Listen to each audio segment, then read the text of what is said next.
Deutsch lernen durch Hören. Eduard als Pilot. Eduards Arbeitstage sind nie gleich.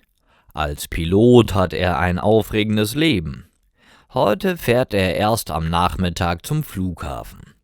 Dort wartet bereits die Crew auf ihn.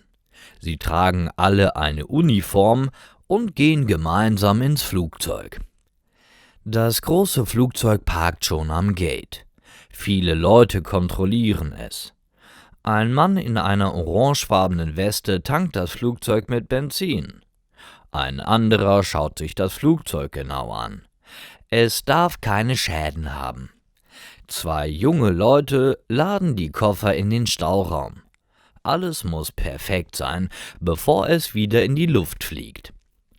Eduard nutzt die Zeit und macht es sich im Cockpit gemütlich. Auch er überprüft alle Funktionen des Flugzeugs.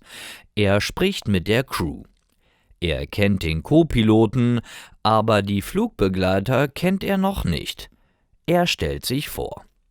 Mit einem Funkgerät spricht er mit der Zentrale. Die Leute dort geben ihm Befehle. Sie sind auch mit den anderen Flugzeugen verbunden. Das Boarding beginnt, sagt eine Stimme aus dem Funkgerät. Wenige Minuten später kommen die Fluggäste. Sie legen ihr Handgepäck in den Stauraum über den Sitzen und nehmen Platz. Die Flugbegleiter zeigen den Gästen, was man in einem Notfall tun muss. Dann geht es los. Eduard startet die Turbinen der Maschine. Sie wird immer schneller und schneller. Plötzlich hebt das Flugzeug ab. Eduard fliegt nach Norden. Sobald sie eine bestimmte Höhe erreicht haben, schaltet Eduard den Autopiloten ein. Jetzt kann er sich entspannen. Nach einer Stunde erreichen sie ihr Ziel. Jetzt beginnt der schwierigste Teil seines Jobs. Das Flugzeug sinkt und kommt dem Boden immer näher. Der Pilot steht bereits in Kontakt mit dem Kontrollzentrum in Schweden.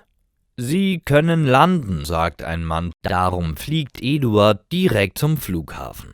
Er versucht, sanft zu landen. Die Räder der Maschine berühren den Boden und die Leute klatschen. Sie sind angekommen. Aber Eduard fliegt mit anderen Gästen 1 Stunde und 30 Minuten später wieder zurück.